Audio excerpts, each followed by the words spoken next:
The night sky erupted with a streak of blue fire. Tom Miller stood on his cabin's porch, coffee cup frozen halfway to his lips as he watched the object tear through the clouds above the California forest. His years of military training kicked in as he noted the trajectory, marking the crash site in his mind. Whatever it was, it had gone down in the northern section of his ranger district. Tom didn't waste time. He grabbed his emergency pack. Old habits from his medic days meant it was always ready, and jumped into his ranger truck. The dirt roads were rough this deep in the forest, but he knew them like the back of his hand. 3 years of patrolling these woods had taught him every shortcut and hidden path. The object's trail led him to a narrow valley. His truck's headlights caught glimpses of broken branches and scorched earth. The air smelled wrong, like ozone and burnt metal, with something sweet underneath that he couldn't place. Tom grabbed his flashlight and medical kit, then started following the trail of destruction. He found it in a small clearing. At first he thought it was a small private plane, but as he got closer, his flashlight beam revealed smooth, pearly white surfaces that didn't look like any aircraft he'd ever seen. The shape was all wrong, curved like a seashell, with no visible windows or doors. It was barely bigger than an SUV. A soft blue light pulsed from somewhere inside the craft, beating like a heart.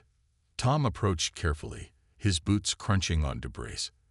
That's when he heard it, a quiet whimper, almost too faint to catch. Someone was alive in there. "Hello," he called out.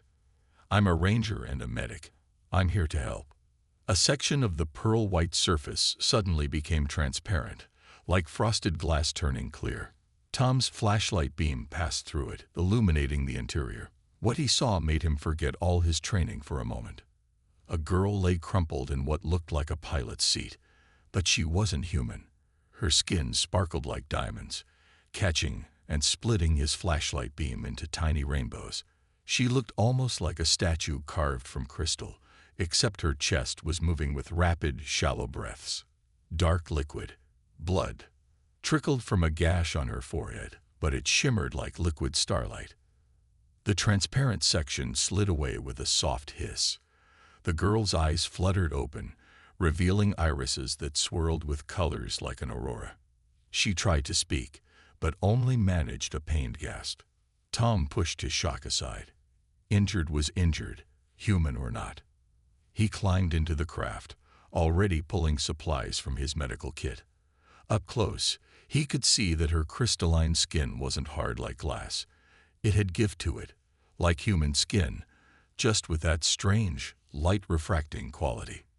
"Easy now," he said softly, the same tone he'd used with wounded soldiers. "I'm going to help you. Can you understand me?" She nodded weakly.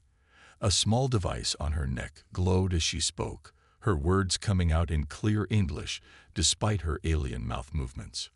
"Warning, they're coming. The hunters shot down my ship." Tom's hands moved quickly, assessing her injuries. The head wound was bleeding heavily, but head wounds always did. What worried him more was the way she was cradling her right side. Possible internal injuries. A sharp beeping filled the cabin. A holographic display sprang to life, showing multiple dots approaching their position. The girl tried to sit up, panic in her aurora eyes. "The emergency beacon," she gasped. "I can't turn it off. My people need to find me. But the hunters will track it too. They'll come to finish what they started." She grabbed Tom's arm with surprising strength. "Please, you must go. They show no mercy to those who help their prey." Tom gently but firmly pushed her back down. "I'm not going anywhere. First rule of wilderness rescue: never leave an injured person alone." He started pulling bandages from his kit. "I'm Tom Miller, by the way. Former combat medic, current forest ranger, and apparently now alien first responder." A ghost of a smile flickered across her crystalline features. "I am Lyra. And you don't understand. The hunters use primitive weapons to honor their ancient ways. Arrows that can pierce even my people's strengthened ships. You can't." She was cut off by a sound that made Tom's blood run cold, the distinct twang of bowstrings in the darkness beyond the clearing.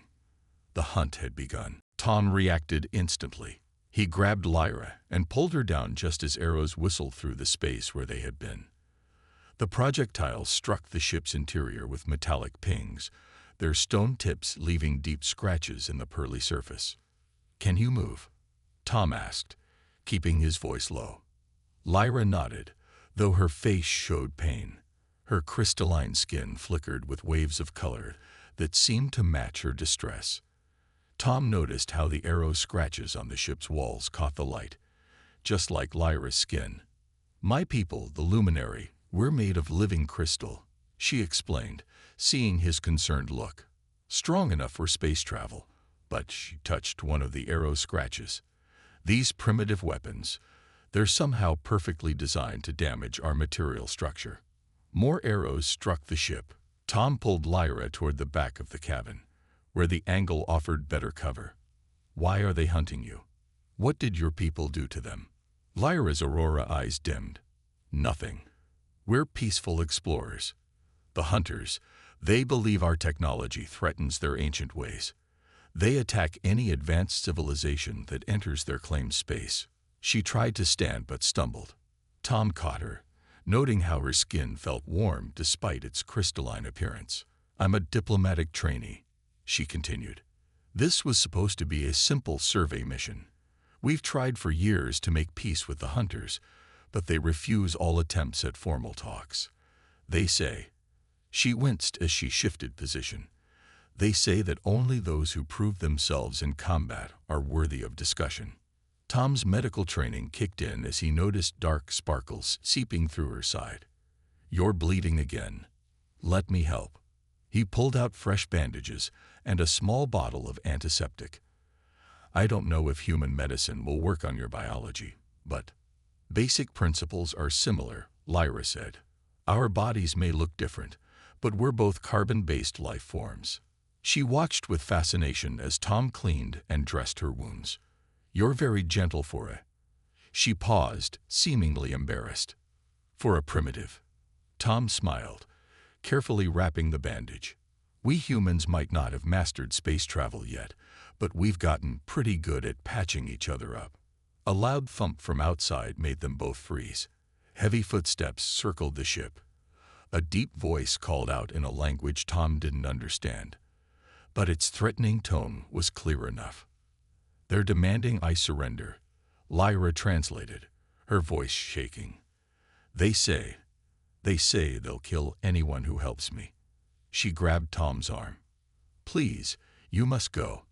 I can't let you die for me. My people will come eventually." "If you survive that long," Tom finished. He checked his watch, then peered out through the transparent section of the hull. The forest was dark, but his ranger's eyes caught movement. Tall figures moving between the trees, carrying what looked like massive longbows. "How long until your rescue arrives?" "Hours, at least. Maybe a day." Lyra's colors shifted to darker shades. "The hunters damaged my ship's main beacon. The emergency signal is weaker. It will take time for my people to locate it." Tom nodded, his mind already working on a plan. "Right. And these hunters, they're honorable, you said. They follow strict rules." "Yes. Their entire culture is built around their hunting code. That's why they use arrows instead of energy weapons. They believe true honor comes from winning with traditional methods." "Good." Tom checked his medical kit, redistributing supplies to his pockets. "That means they'll follow us instead of just burning down the forest to flush us out. We might have a chance." He looked at Lyra. "Can you walk?"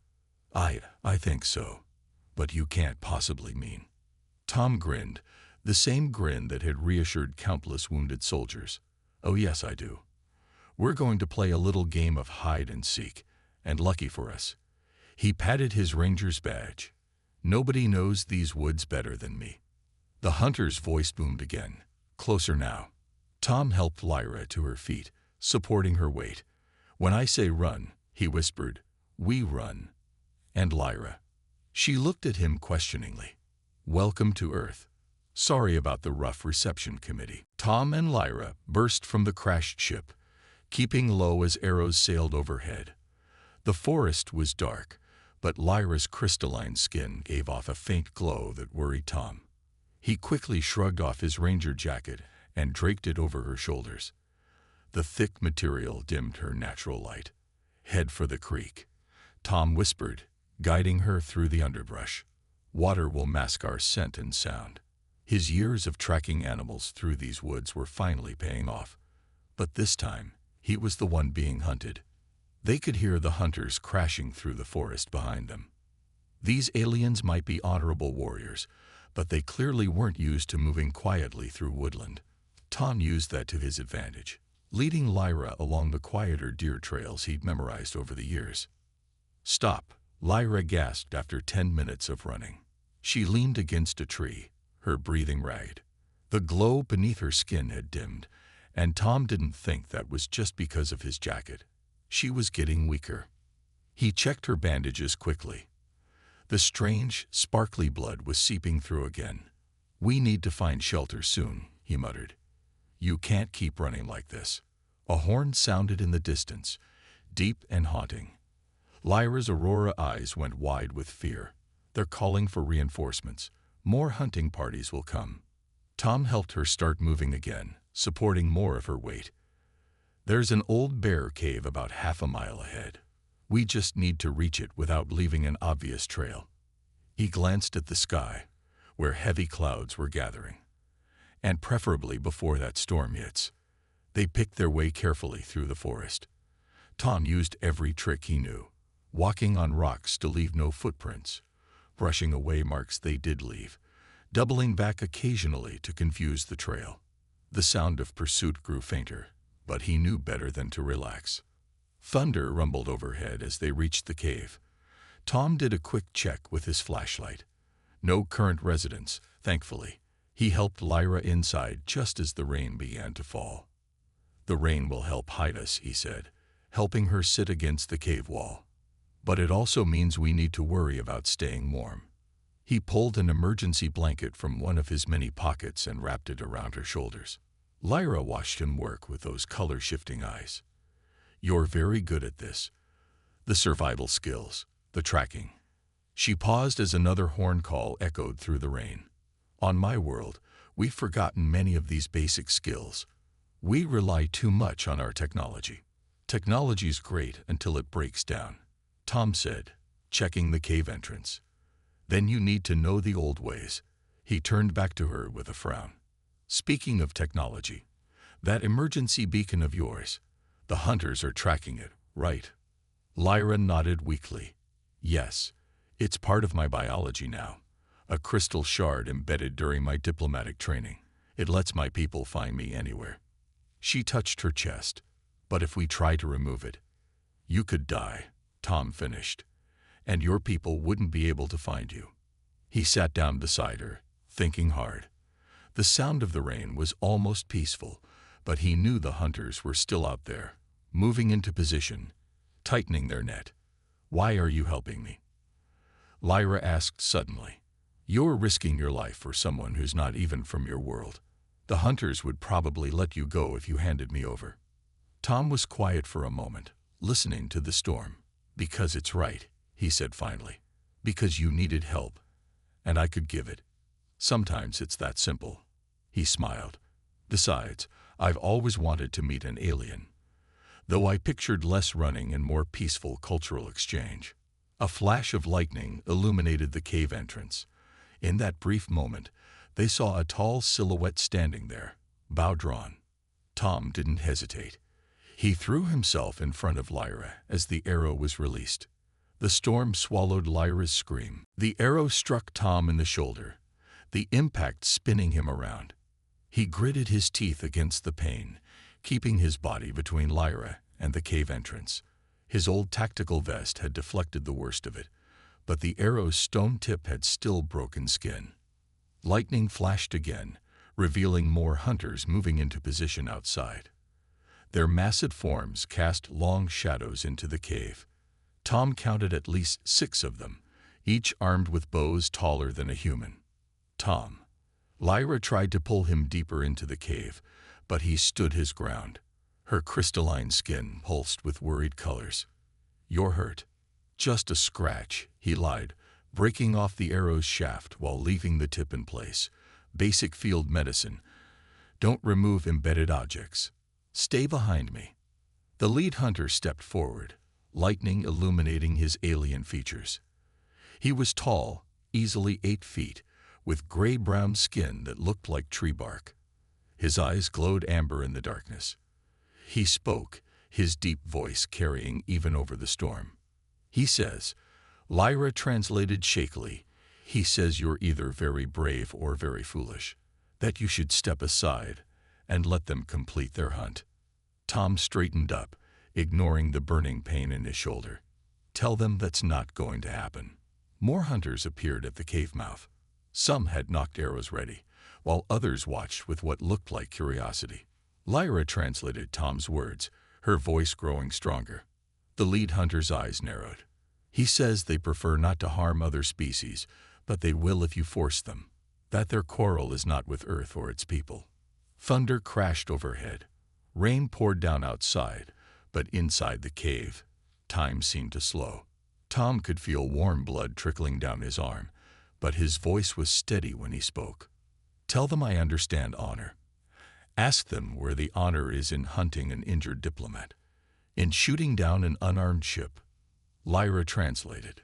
The hunters stirred uneasily, muttering among themselves. The lead hunter's expression didn't change, but something flickered in those amber eyes. That's when Tom saw the archer on the ledge above the cave, drawing back his bow. The others were just a distraction. His military training took over.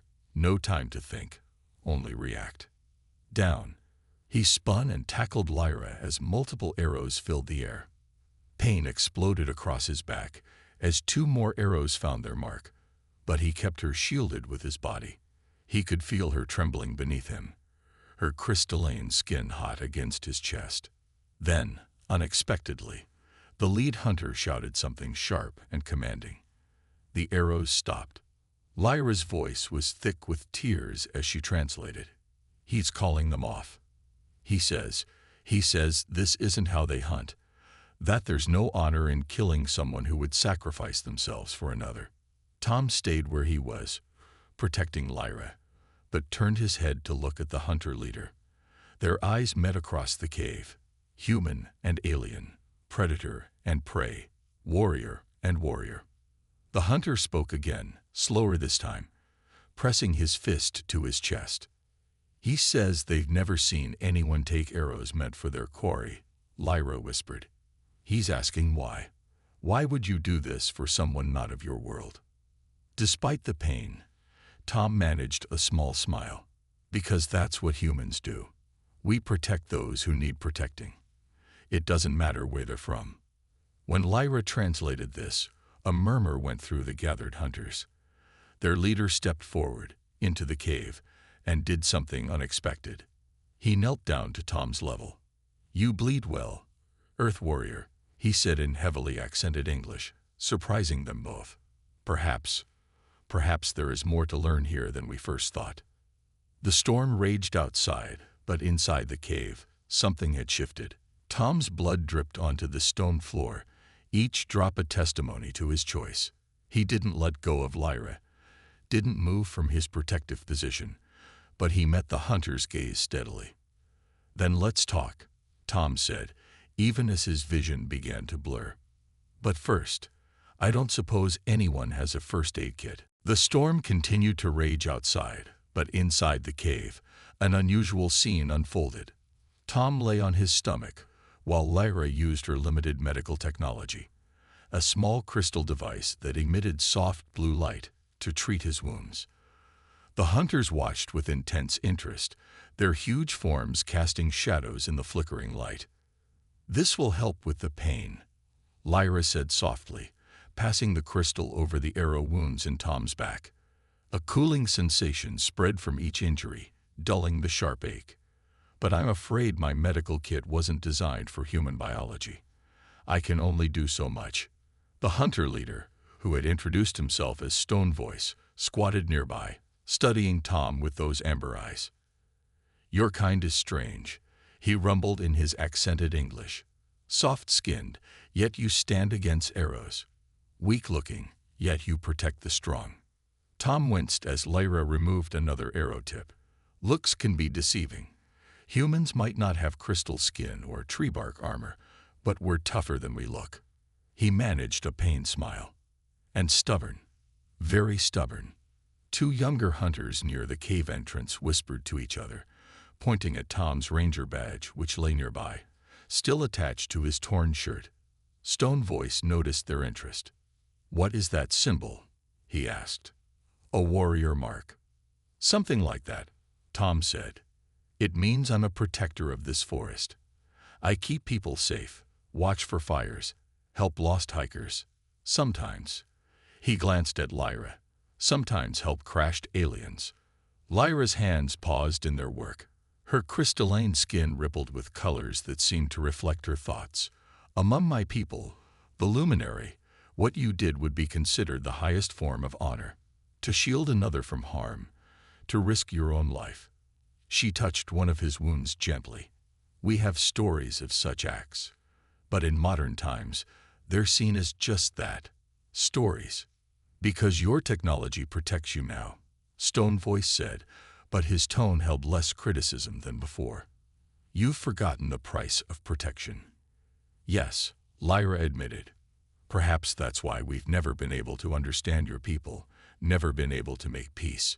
We forgot that sometimes honor must be earned through actions, not words." Tom listened to them talk as Lyra continued treating his injuries. The pain was less now, thanks to her crystal device, but he knew he'd be feeling this for weeks. Worth it, though. Every scar would be worth it. "Tell me, Earth Warrior," Stone Voice said suddenly, "in your culture, what is the meaning of scars?" Tom thought about it. "They're memories, I guess. Stories written on our skin. Some people hide them, but others—" He shifted, trying to find a more comfortable position. "Others see them as proof of the choices they made, the people they helped." The hunter leader nodded slowly. "Among my people, scars are songs. Each tells a tale of honor, of choices made in the heat of battle." He touched his own bark-like skin, traced what Tom now realized were old wound marks. "Today, you have earned songs of your own." Lyra finished her treatment, helping Tom sit up carefully. Her aurora eyes were bright with emotion. "I never understood before," she said. "My training taught me about diplomatic protocols, about negotiation techniques, but nothing about this, about how trust can be built through actions, not just words." "That's because trust isn't something you can learn from books," Tom said. "It has to be earned. Sometimes, the hard way." He rolled his shoulders carefully, testing Lyra's treatment. The pain was dull now, manageable. Stone Voice stood, his massive form looming over them. "The storm passes," he said, gesturing to the cave entrance, where the rain was indeed lessening.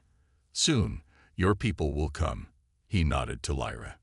"They will find 3 cultures where they expected 2. Perhaps." He looked at Tom's bandaged wounds. "Perhaps that is worth more than any hunt." Tom noticed the younger hunters were now sitting cross-legged, watching him with something like respect. One of them was sketching in the dirt with an arrow tip, drawing what looked like the scene of Tom shielding Lyra. They were, he realized, already turning his scars into songs. Dawn broke over the forest, painting the sky in shades of pink and gold. Tom stood at the cave entrance, leaning slightly on Lyra for support. His wounds still ached despite her treatment, but he refused to sit while there was work to be done. The hunters had spread out around the clearing, their massive forms less threatening now as they talked among themselves. Stone Voice approached, carrying something wrapped in leather. "The sun rises on new possibilities," he said in his rumbling English. "But first, Earth Warrior, a gift." He unwrapped the package, revealing a beautifully crafted bow, smaller than the hunter's weapons, but made with the same care, for one who has proven his heart in battle. Tom accepted the bow carefully, noting how the wood seemed to shimmer with an inner light. "It's beautiful," he said honestly, "but I'm not much of an archer." The hunter leader's amber eyes crinkled in what might have been a smile. It is not for hunting. It is a symbol. Among our people, to give a bow is to give trust. He gestured at the younger hunters, who were still drawing in the dirt, adding to their picture story of the night's events. You have given us much to think about, Earth Warrior. Lyra's crystalline skin flickered with excited colors as she pointed to the sky. Look, my people come. A light appeared above the trees, growing larger quickly. Unlike Lyra's small scout ship, this vessel was huge, a gleaming spiral of what looked like living crystal, descending silently through the morning mist. The hunters watched it with hands on their bows, but they didn't draw them. They're nervous, Tom noticed. Can't blame them, after all the fighting. Lyra squeezed his arm gently. Then we must show them a better way. She stepped forward, her aurora eyes bright with purpose. Stone voice, would you and your hunters be willing to meet with my people? Not as enemies, but as... She glanced at Tom, as warriors who respect each other. The hunter leader studied the approaching ship, then looked at Tom's bandaged wounds, visible through his torn shirt. The Earth Warrior has shown us that true strength can come in unexpected forms. Perhaps, he straightened to his full height, perhaps it is time we learn new ways of proving honor. The crystal ship landed in a clearing nearby, sending swirls of mist dancing around its base. The door appeared in its smooth surface, and several figures emerged, luminary like Lyra, their crystalline forms catching the morning light. What followed was unlike any diplomatic meeting in Earth's history. In the clearing before a cave, with mist swirling around their feet and dawn breaking overhead, 3 species came together. The luminary were clearly shocked to find their lost diplomat not only alive, but in the company of both a human and the dreaded hunters. Tom, despite his injuries, found himself playing a crucial role. When the luminary diplomats began talking about treaties and protocols, he gently guided them toward simpler truths. When the hunters grew frustrated with complex terms, he helped translate their concepts of honor into words the luminary could understand. You see, he explained to the luminary diplomat, who had introduced himself with a name that sounded like chiming crystals, the hunters don't reject technology because they don't understand it.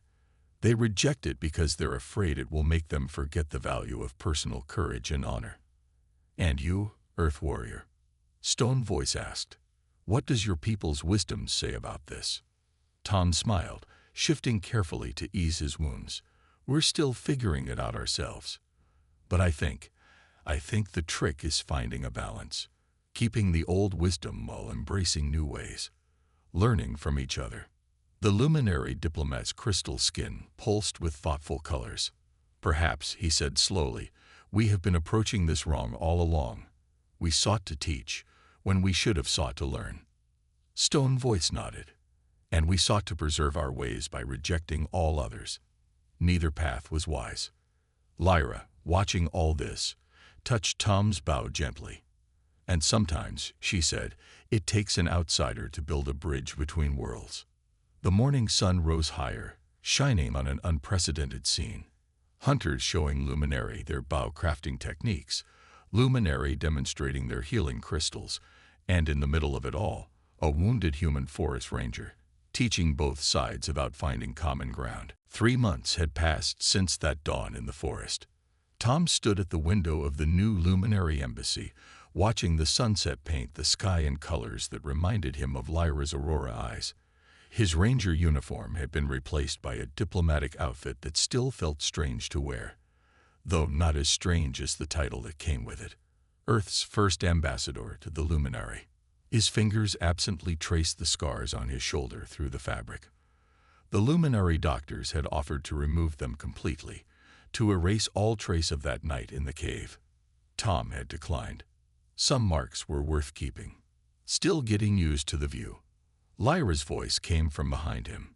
She had been appointed as his diplomatic counterpart, her experience on Earth making her the perfect choice. Her crystalline skin sparkled in the evening light as she joined him at the window. Just thinking about how much has changed, Tom replied. 3 months ago, I was worrying about campers leaving fires unattended. Now I'm helping draft interspecies trade agreements." Lyra smiled, her colors shifting to warm, happy hues. "You're doing more than that." The hunter delegation actually smiled today. Well, what passes for a smile among their people? Do you know how rare that is? Tom nodded. The hunters had established their own embassy, though theirs was more like a forest compound on the outskirts of the city. Stone Voice had insisted on having trees and open sky, arguing that true diplomacy couldn't happen in closed rooms. "They're adapting well," Tom said. "Did you see their new communication system?" They'd found a way to combine their traditional smoke signals with luminary crystal technology. Best of both worlds. A movement caught his eye outside. A group of young hunters was practicing archery in the embassy gardens, but with a twist. Their arrows now had small luminary crystals embedded in the tips, allowing them to track flight paths and improve their accuracy. Beside them, a luminary scientist was taking notes, clearly fascinated by the physics of traditional projectile weapons. "Your scars are singing again," Lyra noted, pointing to where Tom was still rubbing his shoulder. It was a phrase she'd picked up from the hunters, the idea that scars told stories, sang songs of past choices. "Just remembering that night," Tom admitted. "You know, when I first found your ship, I never imagined." He was interrupted by a commotion at the door.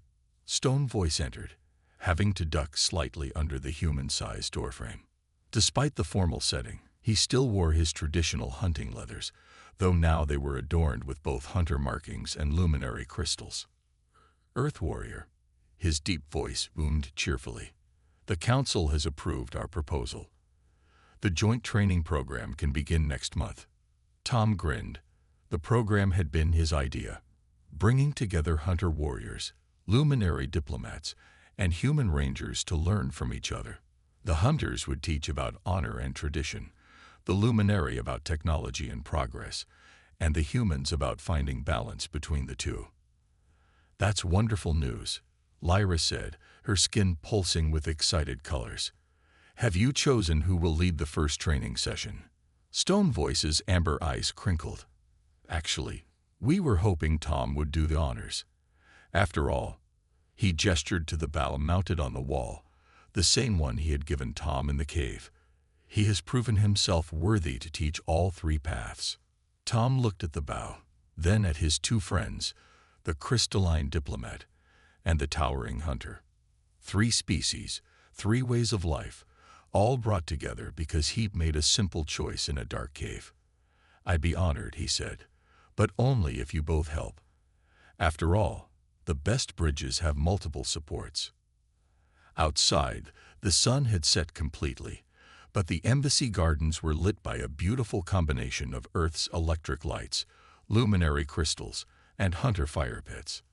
In their glow, representatives of three vastly different civilizations walked together, talked together, learned together. "You never did tell me," Lyra said softly, "if it was worth it. The pain, the scars, the responsibility." Tom watched a young hunter showing a luminary child how to hold a bow, while nearby, a human scientist excitedly discussed crystal formation with a luminary elder. He smiled, feeling the weight of his scars, not as a burden, but as a reminder of the choice that had changed three worlds. "Every scar," he said, "was worth the reward."